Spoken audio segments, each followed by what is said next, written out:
आज कांग्रेस पार्टी की तरफ से जो पत्रकार परिषद रखी गई है वो उस पत्रकार परिषद में आए हुए सभी हमारे पत्रकार मित्रों को मैं यहाँ कांग्रेस पार्टी की ओर से स्वागत करता हूँ।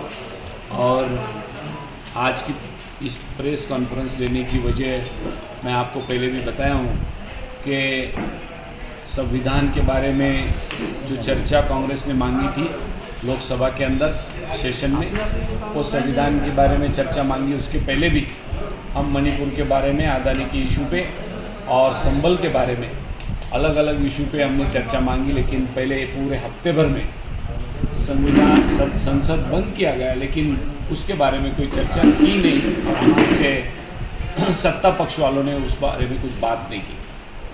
आखिरी में हमारे अपोजिशन लीडर सम्माननीय राहुल जी गांधी साहब ने दूसरे हफ्ते में सेशन चलाने की कोशिश की, लेकिन सामने वालों की तरफ से कोई हमको रिस्पांस नहीं मिला। उसके बाद अगले हफ्ते में हमने ये कोशिश की कि हमारे संविधान को 75 साल पूरे हो गए, वो संविधान के अंदर आपने कुछ चर्चा होनी चाहिए। वो चर्चा के बारे में सरकार ने हाँ कर दी और 2 दिन संविधान के बारे में चर्चा चली। अब ये संविधान परम पूज्य डॉक्टर बाबा साहब अम्बेडकर ने लिखा है, उनके संविधान पे बहुत अच्छा तर्क वितर्क सत्ता पक्ष ने और विपक्ष ने भी रखा और सब लोगों ने इस बात का पूरा श्रेय ये परम पूज्य डॉक्टर बाबा साहब अम्बेडकर को दिया। और परम पूज्य डॉक्टर बाबा साहब अम्बेडकर जी ने ये अच्छा काम किया, हमारे देश के अंदर सब कुछ साथ में लेके चलने वाला संविधान दिया कि सारे लोग चर्चा करने लगे। लेकिन ये चर्चा उनको हजम नहीं हुई, सत्ता पक्ष वालों को। क्यों? तो उनको जो मंसूबे थे 2024 के चुनाव में उन्होंने जो 400 पार का नारा लगाया था, वो 400 पार का नारा उनका सफल नहीं हो पाया।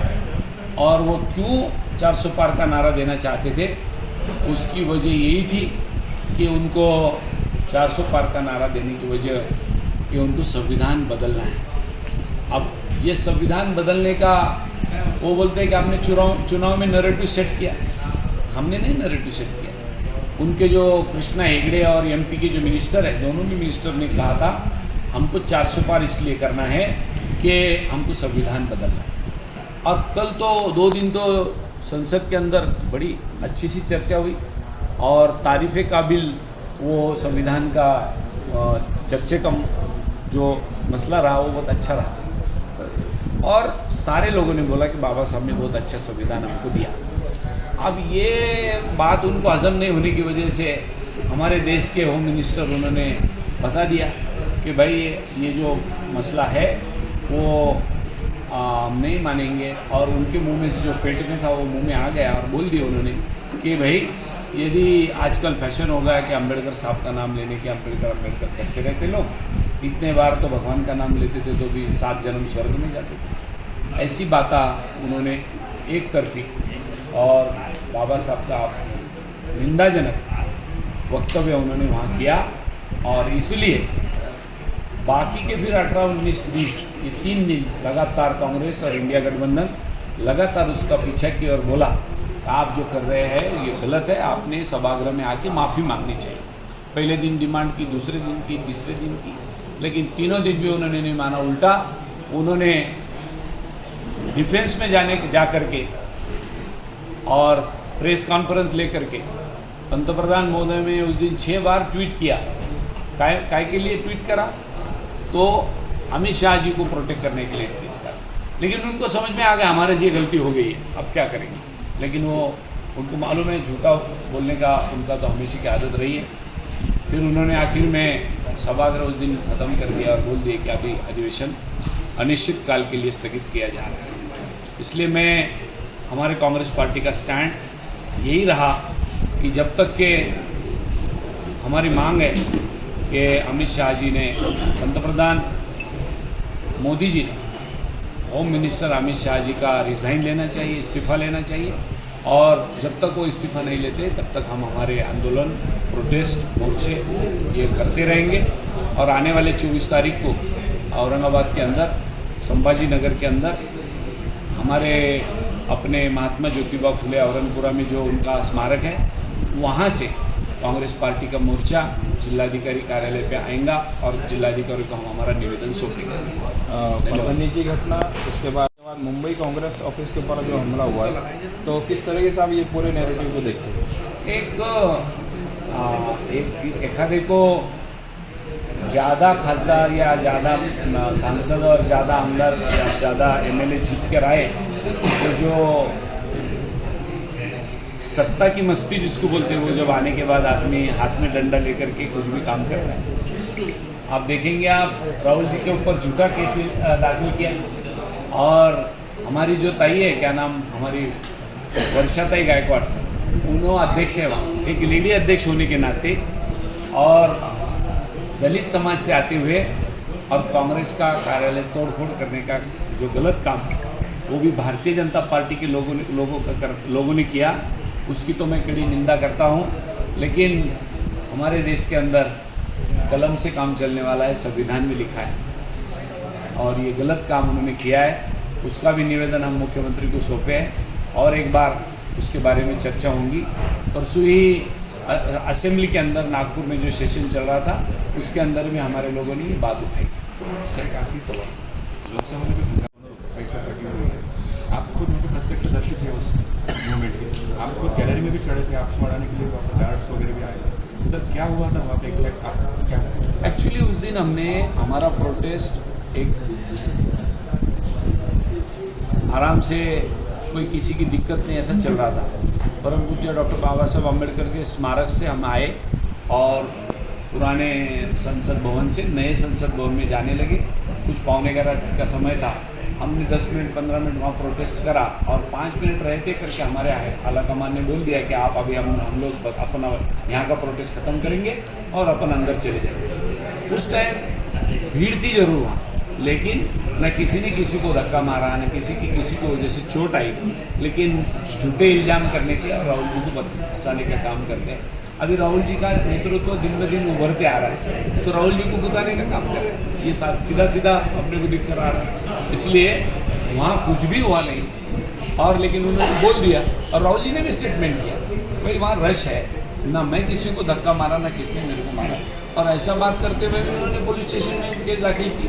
इतना ही नहीं तो राज्यसभा के अंदर एक महिला खासदार ने भी बोली कि हमको भी धक्के लगे, ये हुआ वो, ऐसा कभी हुआ नहीं है, ये गलत बात है। राहुल गांधी परभनी का दौरा रहेगा?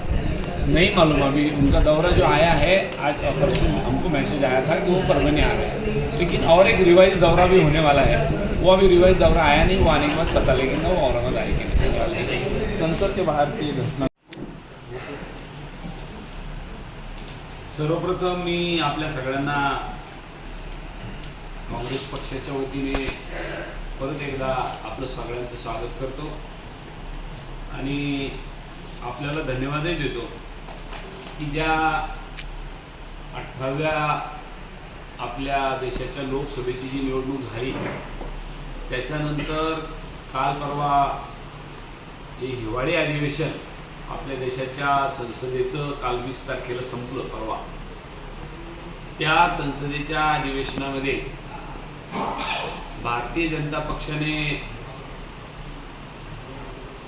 जेव्हा जमेल तेव्हा संविधानाचा परमपूज्य डॉक्टर बाबासाहेब आंबेडकरांचा जिथून कुठं आपल्याला अपमान केला जाईल ती करण्याची कोणतीही संधी सोडली नाही।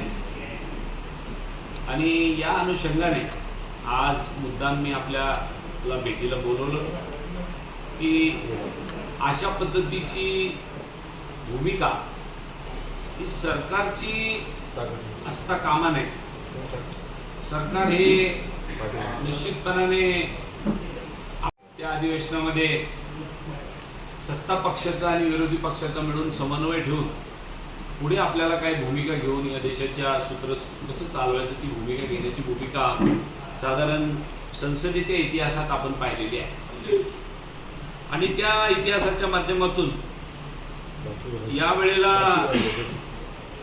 आपल्या देशाचं संविधान ज्या परमपूज्य डॉक्टर बाबासाहेब आंबेडकरांनी लिहिलं त्याला 75 वर्ष पूर्ण होत आहे। त्या 75 वर्षाच्या पूर्तीनंतर आपण सिंहावलोकन करायची गरज होती काय कॉन्स्टिट्यूशनने आपल्याला दिलं, बाबासाहेबांनी या कॉन्स्टिट्यूशनमध्ये कशी परिपक्वता धरून सगळ्यांना समानतेचा बंधुत्वाचा अधिकार कसा दिला, या बाबीवर ज्या संविधानाचं वय आज 75 वर्ष झाल्यानंतर संविधानावर आपल्या अमृत महोत्सवामध्ये चर्चा व्हावी अशी मागणी काँग्रेस पक्षाकडून संसदेमध्ये मांडली गेली. पहिल्यांदा आम्ही अदानीवर चर्चा मागितली, आम्हाला दिली नाही. त्याच्यानंतर संबलवर चर्चा मागितली, आम्हाला दिली नाही. अशा वेगवेगळ्या विषयावर, त्याच्यात मणिपूर एक आहे, अशा वेगवेगळ्या विषयावर चर्चा मागितल्यानंतर एकदाही चर्चा करायला संधी केंद्रातल्या सरकारने दिली नाही. पहिला आठवडाभर सभागृह बंद राहिलं. दुसऱ्या आठवड्यात आम्हीच विचार केला की आता सभागृह चालवलंही पाहिजे, म्हणून आम्ही त्यांना नाही चर्चा करायची तर आपण सोडून देऊ, पण किमान आपल्या जनता जनार्दनाचे काही विषय चर्चेला घेऊन पुढे जाऊ.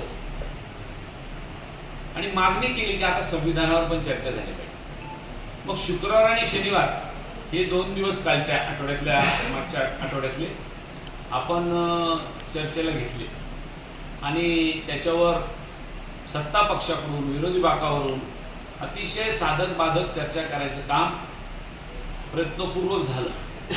तरीही विरोधी पक्षाचं तोंड बंद करण्याची भूमिका सातत्याने त्या चर्चेत सुद्धा सत्ता पक्षाने करायचं काम केलं.